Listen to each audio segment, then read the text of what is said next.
छत्रपती संभाजीनगरमध्ये पालकमंत्री संजय शिरसाट यांच्या हस्ते ध्वजारोहण पार पडलं। यावेळी माजी खासदार चंद्रकांत खैरे यांनी शिरसाट यांचं अभिवादन स्वीकारत त्यांच्यासोबत बातचीत केली।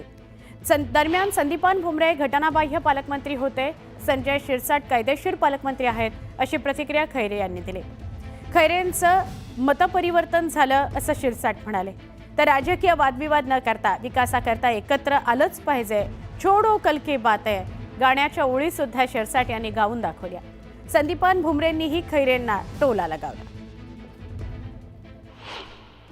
संदीपान भुमरे असताना तुम्ही घटनाबाह्य पालकमंत्री असं उल्लेख करायचा ते घटनाबाह्यच होते ते आता हे रेग्युलर झालं ना, ते घटनाबाह्य होते म्हणून मी संदीपान भुमरे असताना तुम्ही कधीच अभिवादन स्वीकारलं कधी नाही का पाहिजे घटनाबाह्य होते। तो पिरियड घटनाबाह्यचा होता ना, म्हणून कारण घटनाबाह्य का झाले माहिती आहे ना, ज्यावेळेस उद्धव साहेबांना सोडून शिंदे गटात जाऊन त्या ठिकाणी हे केलं, त्यावेळेस उद्धव साहेबांनी निवडून आणले त्यांना अधिकारी म्हणून त्या ठिकाणी खैरेकडे बघायचं न बघायचं। आता ते माणसाला आता न बघितलं काय न बघितलं काय, त्या माणसाचं काही आता तुम्हाला सांगण्यात काही अर्थ नाही। खैरे साहेबांनी जे काही ते ज्येष्ठ नेते आहेत, कदाचित त्यांना माझी भूमिका आवडली असेल। मी अनेक वेळा सांगतो, राजकारणामध्ये वैयक्तिक दुश्मनी ठेवण्यापेक्षा हे मतभेद आपले चालत राहतील, परंतु जेव्हा सामाजिक प्रश्न येईल त्या टायमाला सर्वांनी एकत्रित आलं पाहिजे आणि याचं मला वाटतं खैरे साहेबांनी आज प्रत्यय त्यांना आलेला आहे, म्हणून ते आजही झेंडावंदनला होते आणि शेवटपर्यंत बसले, त्यांचे मी आभार मानतो। त्यांनी मला कानमंत्र दिलाय, मी त्यांना कानमंत्र दिलेला आहे, छोडो कल की बातें, कल की बात पुरानी, नए दौर से मिलके लिखेंगे नई कहानी। मंत्री गुलाबराव पाटील यांनी उपमुख्यमंत्री एकनाथ शिंदे यांच्याबाबत एक मोठं भाष्य केलेलं आहे। एकनाथ शिंदे हे उपमुख्यमंत्रीपद घ्यायला तयारच नव्हते, आम्ही सगळे आमदारांनी त्यांची समजूत काढली असं गुलाबराव पाटील म्हणतात। महायुती सरकार येण्यामध्ये एकनाथ शिंदे नावाची खूप मोठी ताकद होती।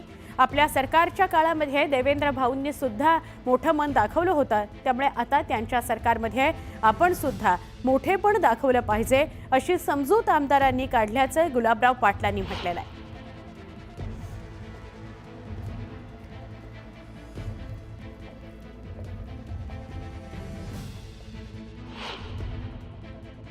होण्याकरता शिंदे साहेबांनी नकार दिला, त्यावेळेस टीव्हीवर बातम्या चालत होत्या, पण आम्ही सगळ्यांनी DCM सरांना विनंती केली की आपण सत्तेमध्ये असलं पाहिजे, कारण की एकनाथ शिंदे नावाच्या चेहऱ्याने हे सरकार येण्यामध्ये फार मोठी ताकद होती, त्यामुळे तुम्ही सरकारमध्ये असलं पाहिजे। देवेंद्र भाऊ सुद्धा आपल्या काळामध्ये उपमुख्यमंत्री झाले होते, त्यांनी मोठेपण दाखवलं होतं, तर आपण सुद्धा यावेळेस मोठेपण दाखवलं पाहिजे आणि आपण DCM पद घेतलं पाहिजे। उपमुख्यमंत्री एकनाथ शिंदे यांनी यावर काय प्रतिक्रिया दिली आहे ती सुद्धा बघूयात। 70 हेक्टर आता झालोय ना, मी आता डेडिकेटेड टू कॉमन मॅन। उपमुख्यमंत्री पद घेण्यास एकनाथ शिंदे त्यांनी नकार दिला, त्यावेळी आम्ही सर्व आमदारांनी मिळून त्यांची समजूत काढली। हे बघा, मला काय मत मिळतं यापेक्षा महाराष्ट्रातल्या जनतेला आम्ही काय देतो हे लोकांसाठी महत्त्वाचं आहे। लोकांनी तुम्ही काय व्हावं म्हणून निवडून नाही दिलं, महाराष्ट्राचा मुंबईचा विकास व्हावा म्हणून लोकांनी महायुतीला दिलं। आणि मुख्यमंत्री उपमुख्यमंत्री या व्यवस्था आहेत, कोणतरी कॅप्टन लागतो तशा प्रकारच्या त्या व्यवस्था आहेत। आणि शिंदे साहेबांच्या नेतृत्वाखाली देवेंद्रजींनी काम केलं होतं, देवेंद्रजींच्या नेतृत्वाखाली तर शिंदे साहेब काम करतील आणि तिघेही सरकार म्हणून एकत्रित आहेत, काही अडचण नाही आहे। कारण आम्ही कोण आहोत यापेक्षा महाराष्ट्राला काय देतोय हे महत्त्वाचं आहे, लोकांची ती अपेक्षा आहे। समता बंधुत्व हे शब्द राष्ट्रपतीच्या भाषणात। छत्रपती संभाजीनगरमध्ये पालकमंत्री संजय शिरसाट यांच्या हस्ते ध्वजारोहण पार पडलं। यावेळी माजी खासदार चंद्रकांत खैरे यांनी शिरसाट यांचं अभिवादन स्वीकारत त्यांच्यासोबत बातचीत केली। दरम्यान संदीपान भुमरे घटनाबाह्य पालकमंत्री होते, संजय शिरसाट कायदेशीर पालकमंत्री आहेत अशी प्रतिक्रिया खैरे यांनी दिली। खैरेंचं मतपरिवर्तन झालं असं शिरसाट म्हणाले। तर राजकीय वादविवाद न करता विकासाकरता एकत्र आलंच पाहिजे, छोडो कल की बात है गाण्याच्या ओळी सुद्धा शिरसाट यांनी गाऊन दाखवल्या। संदीपान भुमरेंनीही खैरेंना टोला लगावला। संदीपान भुमरे असताना तुम्ही कधी ते घटनाबाह्यच होते ते. आता हे रेग्युलर झालं ना, ते घटनाबाह्य होते म्हणून मी हे करतो. संदीपान भुमरे असताना तुम्ही कधीच अभिवादन नाही, स्वीकारलं कधी नाही. का पाहिजे घटनाबाह्य होते, तो पिरियड घटनाबाईचा होता ना, म्हणून. कारण घटनाबाह्य का झाले माहिती ना, ज्यावेळेस उद्धव साहेबांना सोडून शिंदे गटात जाऊन त्या ठिकाणी हे केलं, ज्यावेळेस उद्धव साहेबांनी निवडून आणले त्यांना अधिकारी म्हणून त्या ठिकाणी खैरेकडे बघायचं नाही बघायचं. आता ते माणसाला आता न बघितलं काय नाही बघितलं काय, त्या माणसाचं काही आता तुम्हाला सांगण्यात काही अर्थ नाही. खैरे साहेबांनी जे काही ते ज्येष्ठ नेते आहेत, कदाचित त्यांना माझी भूमिका आवडली असेल. मी अनेक वेळा सांगतो, राजकारणामध्ये वैयक्तिक दुश्मनी ठेवण्यापेक्षा हे मतभेद आपले चालत राहतील, परंतु जेव्हा सामाजिक प्रश्न येईल त्या टायमाला सर्वांनी एकत्रित आलं पाहिजे. आणि याचं मला वाटतं खैरे साहेबांनी आज प्रत्यय त्यांना आलेला आहे, म्हणून ते आजही झेंडावंदनला होते आणि शेवटपर्यंत बसले. त्यांचे मी आभार मानतो. त्यांनी मला कानमंत्र दिलाय, मी त्यांना कानमंत्र दिलेला आहे. छोड़ो कल की बातें, कल की बात पुरानी, नए दौर से मिलके लिखेंगे नई कहानी. क्या बात. पुढे जाऊया. मुंबईकरांकरता मोठी बातमी आहे पुढची, आणि आनंदाची बातमी सुद्धा आहे. मरीन ड्राईव्ह ते वरळी वांद्रे सागरी सेतू याला जोडणाऱ्या कोस्टल रोडचं आज मुख्यमंत्री देवेंद्र फडणवीस आणि उपमुख्यमंत्री एकनाथ शिंदे यांच्या हस्ते लोकार्पण करण्यात आलं. उद्यापासून हा कोस्टल रोड प्रवाशांच्या सेवेत असणार आहे.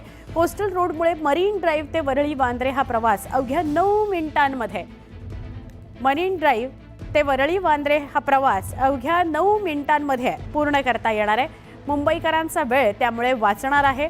उपमुख्यमंत्री अजित पवार पुण्यामध्ये होते ध्वजारोहणासाठी, त्यामुळे ते या कार्यक्रमाला नव्हते, पण उपमुख्यमंत्री एकनाथ शिंदे आणि मुख्यमंत्री देवेंद्र फडणवीस यांनी या कोस्टल रोडचं उद्घाटन केलेलं आहे. उद्यापासून कोस्टल रोड मुंबईकरांच्या सेवेत दाखल होईल.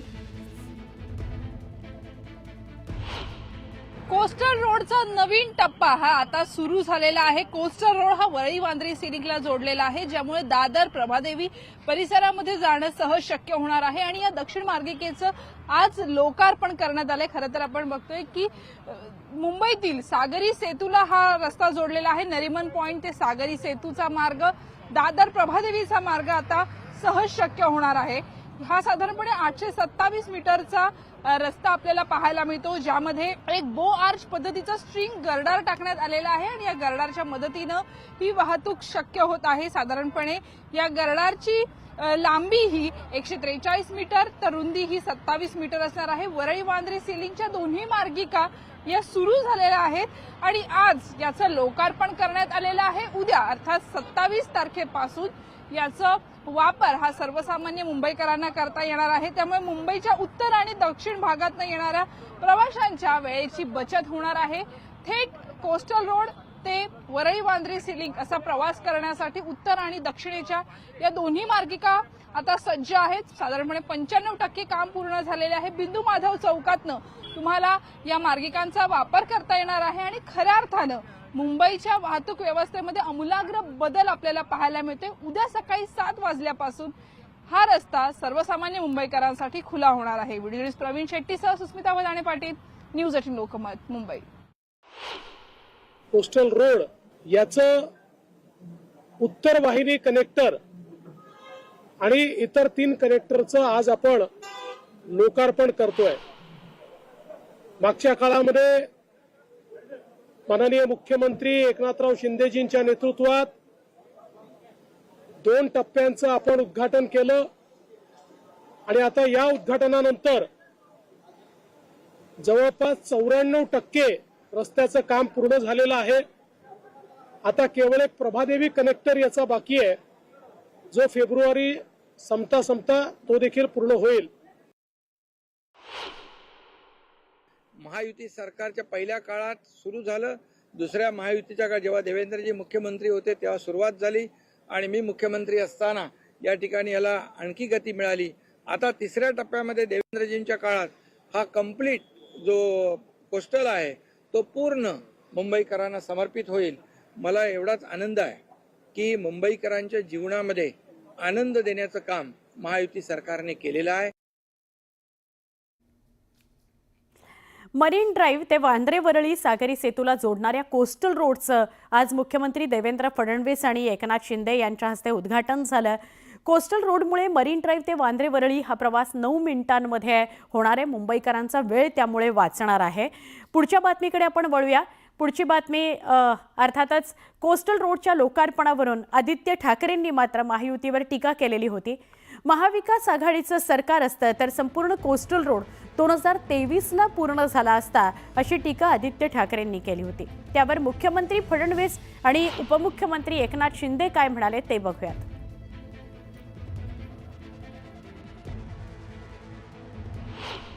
की ते स्थगिती सरकार होतं आणि हे शीघ्रगती सरकार आहे.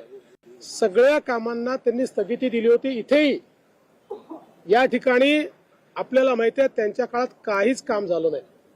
जे काही काम झालं खरं म्हणजे याच्या सगळ्या मान्यता जेव्हा पहिलं महायुतीचं सरकार होतं तेव्हा आल्या आणि याचं प्रामुख्यानं सगळं काम हे दुसऱ्या महायुतीच्या सरकारमध्ये या ठिकाणी झालं. त्यामुळे विनाकारण श्रेय घेण्याचा प्रयत्न करू नये मुंबईकरांनी बघितलेला आहे. देवेंद्रजी मुख्यमंत्री होते तेव्हा दिल्लीतून लागणाऱ्या सगळ्या परवानग्या कामाची सुरुवात तेव्हा झाली. परंतु मी एवढंच सांगतो, हे सगळं केलेलं असताना युतीमध्ये असताना देखील तुम्हाला बोलवलं होतं का नारळ फोडायला? भूमिपूजनाला देवेंद्रजींना बोलवलं नव्हतं. मग हे कुठलं मोठेपण आहे? आणि म्हणून क्रेडिट घेताना त्याला काम करावं लागतं, त्याला रस्त्यावर उतरून लोकांमध्ये जावं लागतं आणि त्याचा नेहमी फॉलोअप घ्यावा लागतो.